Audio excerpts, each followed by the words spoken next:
Ciri-ciri Habib palsu yang pertama, dari zaman dahulu keluarganya kada dikenal sebagai habaib. Masyarakat kampung pun tahu bahwa keluarganya lain habaib. Tiba-tiba inya mengaku habib, sedangkan abahnya, kaiknya, orang-orang yang bersosial dengan masyarakat kampungnya dari kai-kaiknya, abah-abahnya tidak dikenal dengan status mereka sebagai habaib. Cucunya tiba-tiba mengaku habib. Nah, ini ciri pertama. Yang kedua, habaib setempat, habaib yang asli, kada kenal dengan keluarganya, keluarga yang mengaku ini. Ini ciri kedua. Habaib yang asli kada kenal dengan keluarga yang mengaku ini. Tiba-tiba ia mengaku habib, sedangkan habaib yang asli di tempat tersebut, di desa itu contohnya, kada kenal dengan orang itu. Itu ciri kedua. Yang ketiga, keluarga besar dari kabilah yang inya kakui kada kenal dan kada mengakui orang tersebut dari kabilah kami. Contoh, ada habib palsu mengaku marganya Bah Hashim, tapi ternyata keluarga besar Bah Hashim, ikatan keluarga mereka menolak dan kada mengakui itu bukan keluarga kami. Itu tanda atau ciri ketiga bahwasanya ia adalah habib palsu. Yang keempat, ciri habib palsu yang keempat, mengganti ngarannya. Yang tadinya ngarannya tidak berbau ke Arab-Arapan diganti jadi berbau ke Arab-Arapan. Contoh, tadi namanya contohnya Ujang atau Dodi atau semacamnya, nama-nama ajam. Setelah berkaku habib digantilah jadi Abdurrahman, digantilah contoh dari jadi Muhammad, diganti jadi Umar, diganti jadi Abu Bakar. Tadinya ngarannya ngaran ajam. Ini ciri yang keempat. Bahkan terkadang ada yang ekstrim sampai KTP-nya diganti, ditambah Sayyid dan sebagainya. Ciri kelima, habib palsu berpakaian islami yang berlebihan. Bahkan habib-habib yang asli pun supan kadang memakai pakaian tersebut. Contoh, inya habib palsu mengaku sebagai habib padahal bukan. Pakai imamah, pakai jubah, warna-warni, pakai tongkat, kacamata hirang bahkan. Padahal bukan lulusan pesantren, bukan orang yang belajar di pesantren, membaca Al-Qur'annya kada lancar, tapi pakaiannya kayak ulama. Yang habib asli pun kadang supan memakai pakaian itu, warna-warni pulang kadang. Nah, ini ciri habib palsu yang kelima. Yang keenam, ciri habib palsu yang keenam, saat ditanyakan silsilah, ditakuni silsilahnya bin fulan, bin fulan, bin fulan, bin fulan sampai ke atas, inya kada mau menampayakan, kada mau menunjukkan silsilah tadi. Alasannya aku diamanahi datuku kada boleh ditampayakan.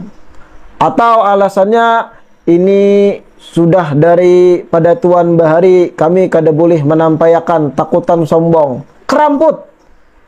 Karena dari silsilah akan ketahuan. Inya takutan ketahuan bahwa inya menyodok jalur orang lain kalau inya tampayakan silsilah tersebut. Adapun habib asli, inya tidak akan merasa malu menampaikan silsilahnya. Karena dari situ akan ketahuan asli atau tidaknya. Ciri habib palsu yang ketujuh, berpindah-pindah marga. Berpindah-pindah kabilah. Pertama, contoh, mengaku habib, bangsanya apa? Al-Kaf. Ketahuan bahwa palsu, ganti lagi jadi apa? Asgaf.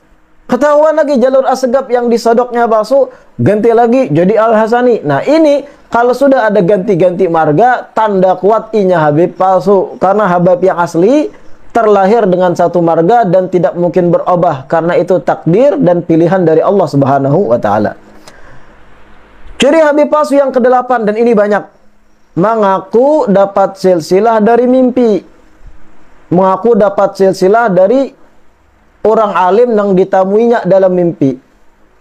Datang kepada habib asli, ulun bipai inguhnya, inguh habib kayaknya. Malam tadi ulun bermimpi ada orang berbaju saraba putih, pakai rida hijau, memadahkan cu ikam habib.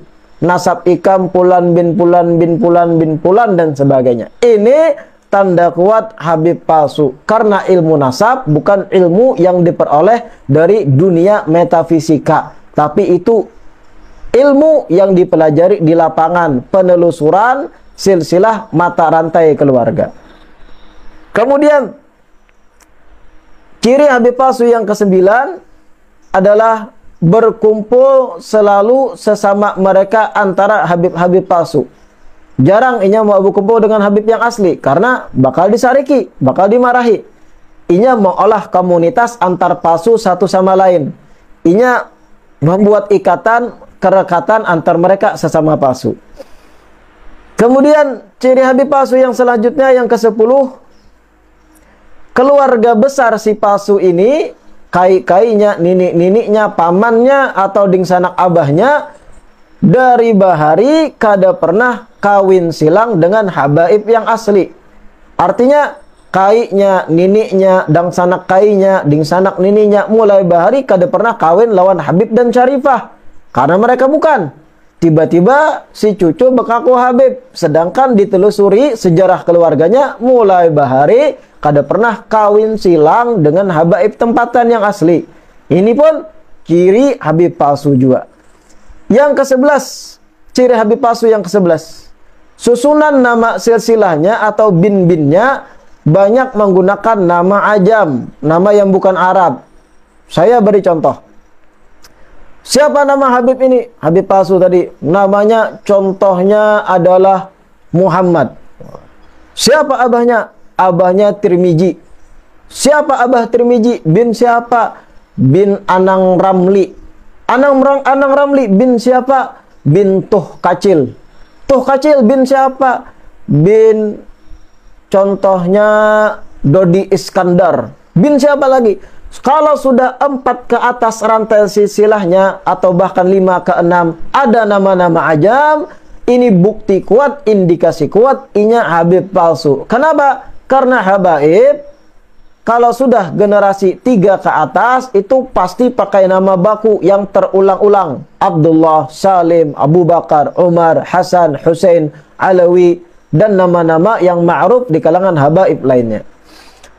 Ciri Habib palsu yang ke-12, mengada-ngadakan sebuah makam dan diklaim itu adalah makam datunya. Tiba-tiba contohnya ada tumpukan tanah. Tumpukan tanah yang disebut dengan bahasa kita balambika. Dipadakan itu adalah makam Habib datuku. Habib Fulan bin Fulan wafat tahun 9 Hijriah. Wah, abad 9 Hijriah, mohon maaf. Itu adalah datu kami. Padahal balambika wara isinya adalah sarang samud. Nah, ini salah satu cara inya menguatkan status dirinya sebagai Habib. Padahal abal-abal atau palsu. Mengada-adakan makam yang sebenarnya makam tersebut bisa jadi kosong isinya atau makam orang bahari yang orang tempatan sekitar makam kada tahu itu makam Habib, tapi inya mengaras ini adalah makam Habib datuku. Itu ciri Habib palsu yang ke-12. Yang ke-13, ciri Habib palsu mendekati Habib yang bujur, yang sahih. Inya mendekati Habib yang sahih, yang bujur, kemudian foto bersama. Saat minta foto bersama kada bepadah inya Habib. Nya bapada Muhibin minta foto Habib lawan pian berselfie, foto Habib lawan pian. Dapat foto tadi, dicetaknya, di-share-nya di medsos atau dicetak dipasang di dinding sebagai penguat baginya Habib-Habib aslinya akrab lawan aku. Artinya aku ini pun Habib juga, ujar si palsu tadi. Naudzubillah, macam-macam. Yang ke-14, ciri Habib palsu yang ke-14, mendekati Habib asli yang polos agar dapat pengakuan dari Habib yang polos tadi. Karena Habib yang asli tidak semuanya kritis. Ada yang polos, baik hati, kemudian karakternya supel, husnudzan terus lawan orang. Datang orang, ulun Habib juga Habib, oh inggih, Masya Allah, Habib juga pian, ahlan wa sahlan. Didatangi Habib polos kayak itu agar dapat pengakuan, bahkan di video dan sebagainya. Oh ini Habib juga. Padahal inya aspal palsu. Habib polos tadi dijadikan alat aja untuk pengakuan dirinya sebagai Habib, padahal abal-abal atau palsu. Ciri Habib palsu yang ke-15 selanjutnya, mereka takutan lawan lembaga nasab habaib yang sah, yaitu Rabithah Alawiyah, atau ada lembaga lain yang juga sangat kredibel, Naqabatul Ashraf. Mereka takutan dengan dua lembaga nasab ini. Kenapa? Karena akan terbuktikan kepalsuan nasab mereka kalau mereka datang kedua lembaga ini. Inilah ciri-ciri Habib palsu sesuai dengan tukar pikiran kami antar banyak habaib ratusan di Ikatan Alawiyin Borneo dan